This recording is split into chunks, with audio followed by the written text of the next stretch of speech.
Cook in English. Cooking in the kitchen, रसोई में खाना बनाना। बोल, कटोरा, बोल, कटोरा।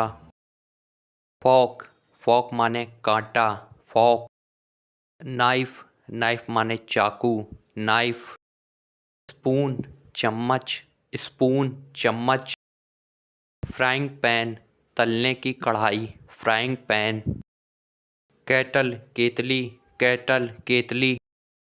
प्लेट, थाली, प्लेट, थाली।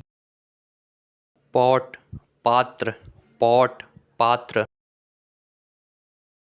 Test time, 3, 2, 1, bowl. 3, 2, 1, fork. 3, 2, 1, knife. 3, 2, 1, spoon. 3, 2, 1, frying pan. 3, 2, 1, kettle. 3, 2, 1, plate.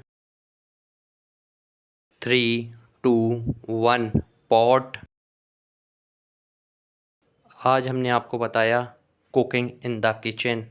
अगर आपको इस वीडियो को सीखने को मिला तो वीडियो को लाइक करें, चैनल को सब्सक्राइब करें, अपना फीडबैक दें।